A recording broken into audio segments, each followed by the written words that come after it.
Hi everyone, my name is Kristin Hayes and I'm an independent Stampin' Up! Demonstrator, and today we're going to be making this thank you card using the Plentiful Plants bundle. So let's get started. I have a piece of Evening Evergreen, and this is cut at 8.5 by 5.5, and I did score it at 4 1/4. Then I just have a layering piece of Very Vanilla. This is cut at 5 3/8 by 4 1/8.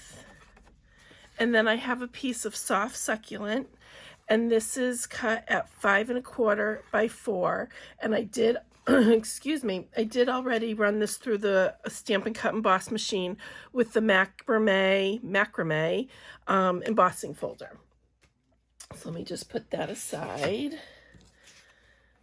And then we're going to start on these plant pieces here. So we're using the Plentiful Plants stamp set. This is it. It's really cute, and it has matching dies to go with it. So these are the ones we're not using today, but you can see they're all different shapes. Some of them are for exact pieces in here, and then some, like this one, just give you a little extra if you wanted to do it in a solid color. All right, so let's get started stamping. I just have a piece of scrap Very Vanilla. And we're going to start with the pot, so the clay pot right here, and I'm using cinnamon cider. Now sometimes this takes me a time or two to get right, and it's the distinctive stamps. I think that's one. This is one of them. Maybe it's not. Maybe it's not one of the distinctive stamps. Anyways, that's a certain kind of stamp that has shading, and I always think this one is it as well, but it's not. But it does have a certain amount of shading on it. So I have found that using a light touch inking it up and a light touch stamping it gives it a better look than if you just go in. Here, I'll do a heavy one so you can see the difference. See, it gets a little muddled when you do that. So a light touch with that one seems to make a difference for me at least. All right, and then we're going to do the leaves. So I've got this piece here we're going to do in the Evening Evergreen. All right, give that a good stamp, and that's just a nice solid background piece for the leaves. And then we're going to do these bigger leaves in Soft Succulent. Let's just find a space over here.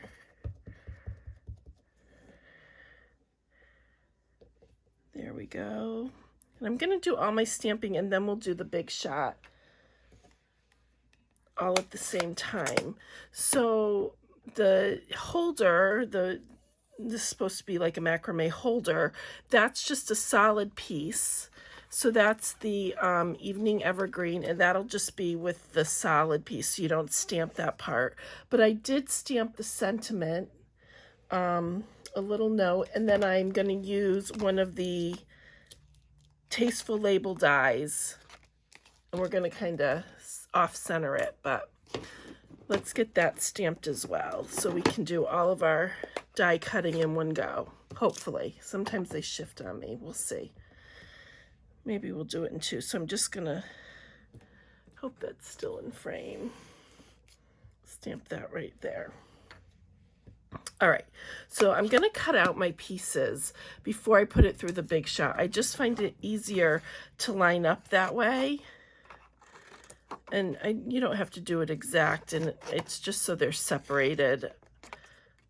I know some people can do it all on one sheet, but I like to cut mine. Whatever is easiest for you. All right. So there's all our pieces, and now we're going to bring out the Stampin' Cut Emboss machine and try and get these lined up. We might have to do two passes through, but we'll see. All right, so hopefully you can see. You never know exactly how far it goes, but we'll try our best here to get everything lined up. All right, so you're just gonna line it up And then we're going to take our leaf here, this nice big one. All right, let's see. It always isn't better to take an extra minute or a few seconds to line up your pieces and get them right the first time than to cut off center or something and then have to re-stamp. Although without a magnetic plate, sometimes they do move on you, but I try to be very careful. So I'm just going to do these 3, and then we'll do the other 2 next. All right. And you know what? I'm not going to go, I can see that this one moved. So I'm just going to come back and hope the other ones didn't. All right, let's take those off.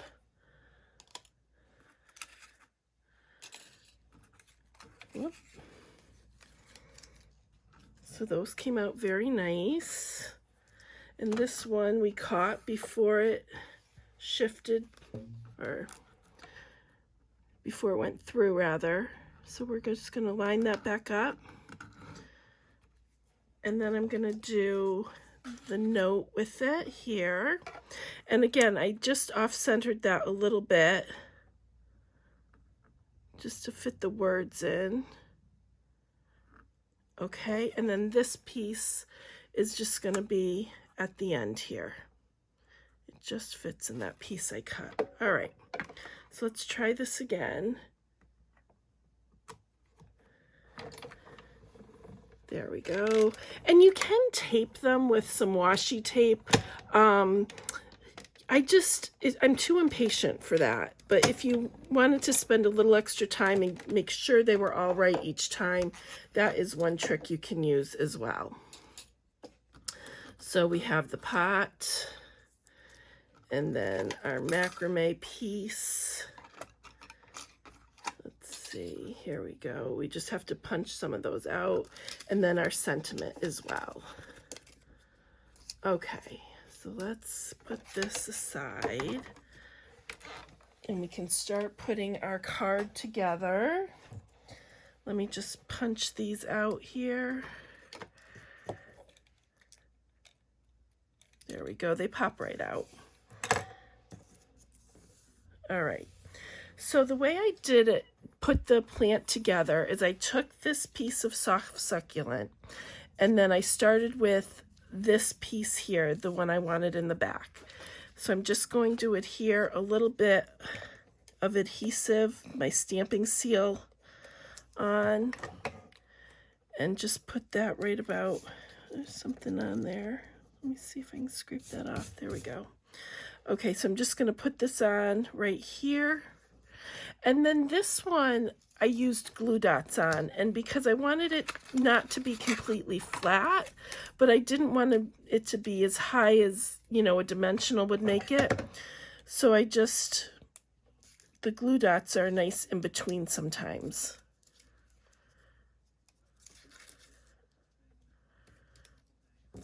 Let's see, we'll do one more here.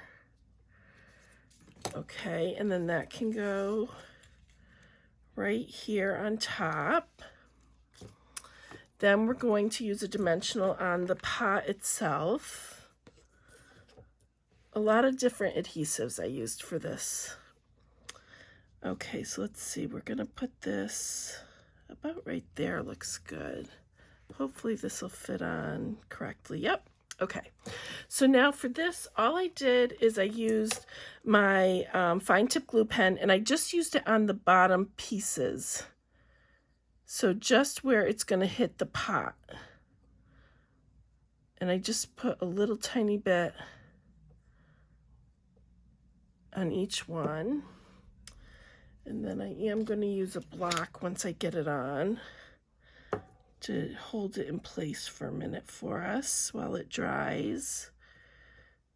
So you're just going to wiggle it on there, and the fine tip glue gives you a little bit, just a couple seconds of fidget time to make sure it's in the right place for you. All right, so we're just going to let that hold for a quick minute. Let me just put my glue dots back in the...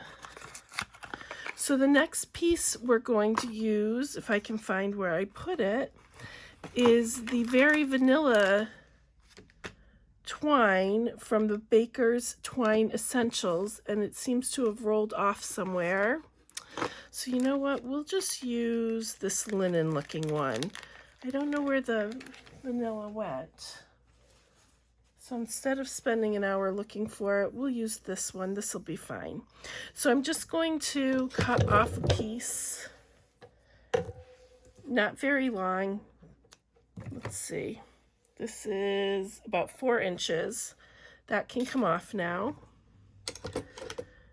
And then I'm just going to thread it right through the top here. It actually, you don't even need that much twine because I'm very near the top. I'm closer on this one than I was on my other one. Okay, we're going to put a little adhesive on the back and then just fold those over to hold it. And I'm a little crooked, so let me just straighten that out. And then for this piece, we're going to pop this up on a dimensional. Maybe I'll use 2, but I don't want to go all the way to the end here because I am going to cut that off. So we'll take that off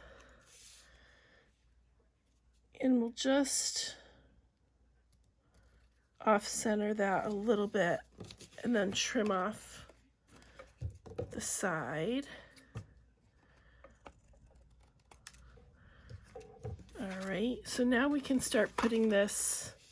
We still need to make our bow, but let's get this on first. So I'm just going to put some adhesive on the Very Vanilla and attach it to our base.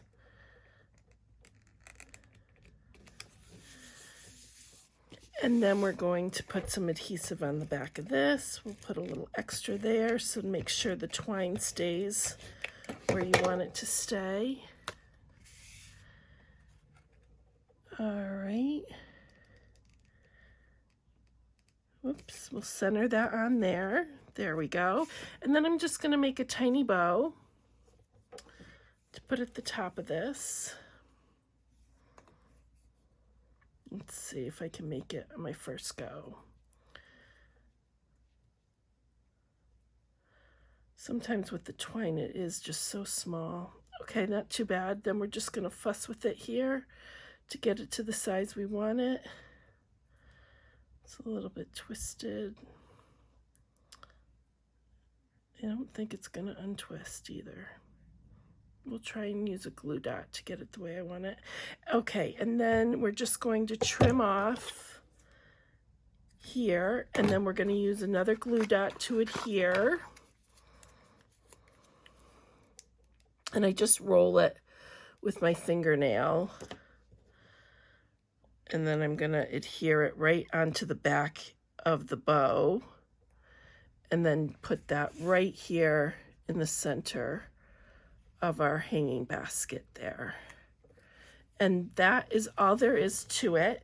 So there's the one we made with the more linen looking twine. And here's the original with the Very Vanilla twine, so you can see the difference. So I hope you enjoyed this video. Thank you so much for watching. And if you have any questions, just leave them listed down below, and all of my links will be listed down below. Thanks so much.